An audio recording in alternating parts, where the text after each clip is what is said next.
हिंदू धर्म के ग्रंथ और पौराणिक कथाएं आध्यात्मिक ज्ञान, नीति और सभ्यता का महत्वपूर्ण अंग है। इन ग्रंथों में कई ऐसे प्रसंग मिलते हैं जो श्राप और वरदान के रूप में प्रभावशाली है। श्राप एक ऐसी प्रक्रिया है जिसमें किसी व्यक्ति को उसके बुरे कर्मों के कारण दंड या फिर कष्ट दिया जाता है। ये श्राप कहानियों के मूल अंग है और इनका समझ और धार्मिक दृष्टि से गहरा अर्थ है। यहाँ हम हिंदू ग्रंथों के 5 प्रसिद्ध श्रापों पर चर्चा करेंगे जो न केवल धार्मिक रूप से महत्वपूर्ण है बल्कि इनका आध्यात्मिक और सामाजिक संदेश भी गहरा है। सबसे पहला श्राप जो कि है श्राप ऑफ किंग ययति। महाभारत के आदि पर्व में राजा ययति की कहानी का उल्लेख मिलता है। राजा ययति भारत वंश के महत्वपूर्ण राजा थे। उन्होंने देवयानी से विवाह किया था जो गुरु शुक्राचार्य की पुत्री थी। हालांकि ययति का मन उनकी दूसरी पत्नी शर्मिष्ठा की ओर झुका जो एक दासी थी और देवयानी की साथी थी। ययति ने शर्मिष्ठा के साथ प्रेम संबंध बना लिया और उनसे संतान प्राप्ति की। जब देवयानी को इस बात का पता चला तो उन्होंने अपने पिता शुक्राचार्य को इस विषय में बताया। शुक्राचार्य अपनी पुत्री की अपमानित अवस्था को देखकर क्रोधित हो गए और ययति को वृद्धावस्था का श्राप दे दिया जिससे उनकी युवा अवस्था छीन गई और वे तुरंत बुद्धे हो गए। श्राप का प्रभाव ये पड़ा कि ययति ने अपने श्राप को दूर करने के लिए अपने पुत्रों से अपनी युवा अवस्था उधार मांगी ताकि वे फिर से अपने सुख का अनुभव कर सके। उनके छोटे पुत्र पुरु ने अपने पिता को अपनी युवा अवस्था दे दी जिससे पुरु वंश का उद्गमन हुआ।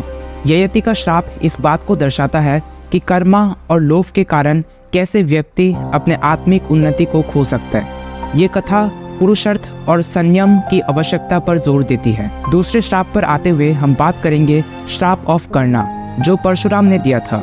महाभारत के एक और प्रसिद्ध प्रसंग में कर्णा को दिया गया श्राप है। कर्णा एक महान धनुर्धर और रथासारथी थे लेकिन अपने जन्म का सच उसने गोपनीय रखा था। कर्णा जो अपने आप को एक सूत पुत्र समझता था, उन्होंने गुरु परशुराम के पास धनुर्विद्या सीखने के लिए अपना असली परिचय छुपा लिया और अपने आप को ब्राह्मण बता दिया। जब परशुराम को इस बात का पता चला कि कर्णा एक क्षत्रिय है तो उन्होंने क्रोधित होकर कर्णा को श्राप दिया कि जब भी उसे सबसे अधिक जरूरत होगी तभी उसका ज्ञान और शिक्षा उसे छोड़ जाएगी।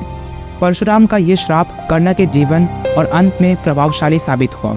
जब महाभारत के युद्ध के समय कर्णा अपने अस्त्र शस्त्र के ज्ञान का उपयोग नहीं कर पाया और इसी कारण उनकी मृत्यु हो गई। श्राप का प्रभाव ये पड़ा कि कर्णा का श्राप इस बात को दर्शाता है कि झूठ और धोखा किसी भी स्थिति में व्यक्ति के जीवन में कष्ट और विनाश को जन्म देते हैं। ये कहानी सत्य और ईमानदारी के महत्व को प्रभावित करती है जो किसी भी व्यक्ति के जीवन में मूलभूत स्तंभ होते हैं। चलिए तीसरे श्राप की ओर बढ़ते हैं और वो है श्राप ऑफ उर्वशी जो उन्होंने अर्जुन को दिया। महाभारत में अर्जुन का स्वर्ग में घूमते समय एक अति प्रसिद्ध कथा का वर्णन मिलता है। अर्जुन अपने वनवास के दौरान इंद्रलोक गए थे जहां उनकी मुलाकात अप्सरा उर्वशी से हुई।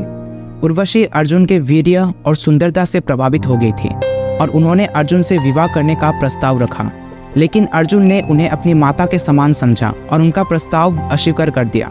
उर्वशी ने अपने अपमान से क्रोधित होकर अर्जुन को श्राप दिया कि वे 1 वर्ष तक क्लीब बनकर रहेंगे। ये श्राप उनके वनवास के दौरान 1 वर्ष तक छुपने के लिए श्राप रूप वरदान बन गया। अर्जुन ने श्राप का उपयोग बृहन्नला के रूप में राज्य के अंतपुर में सेवा करने के लिए किया। उर्वशी के श्राप ने अर्जुन को एक नई परिस्थिति में डाल दिया जहां उन्होंने अपनी शक्तियों का स्थिति अनुसार उपयोग करने की कला सीखी।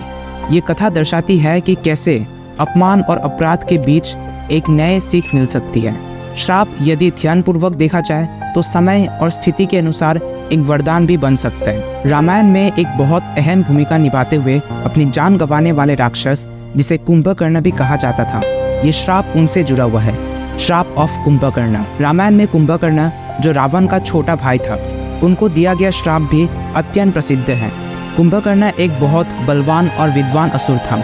जब रावण, कुंभकर्ण और विभीषण ब्रह्मा से वरदान प्राप्ति के लिए तपस्या कर रहे थे तो इंद्र ने कुंभकर्ण के तपस्या से डरकर ब्रह्मा से प्रार्थना की कि कुंभकर्ण को ऐसी शक्ति ना दी जाए जो उनके लिए संकट के कारण बन जाए।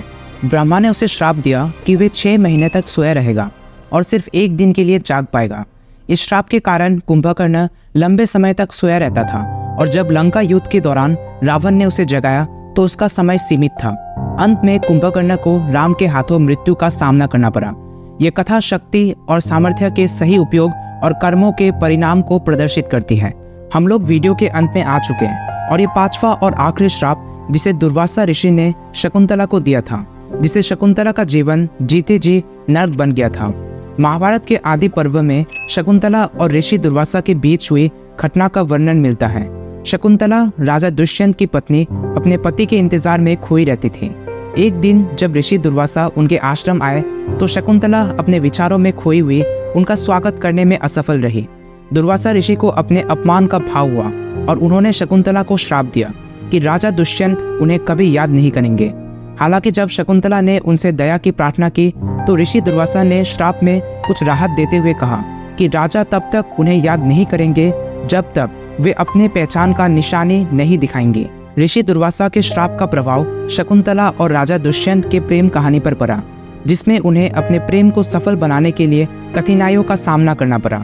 ये कथा विश्वास, स्मृति और वचन के महत्व को दर्शाती है। श्राप के कारण शकुंतला को अपने पति का प्रेम प्राप्ति में बाधाओं का सामना करना पड़ा, लेकिन आखिरकार उसने प्राप्त कर ही लिया। आशा करता हूँ गाइस आपको ये वीडियो बहुत पसंद आई हो। ऐसे वीडियोस देखने के लिए हमारे चैनल को सब्सक्राइब कर ले और ये वीडियो अच्छी लगी तो लाइक और सब्सक्राइब जरूर करें।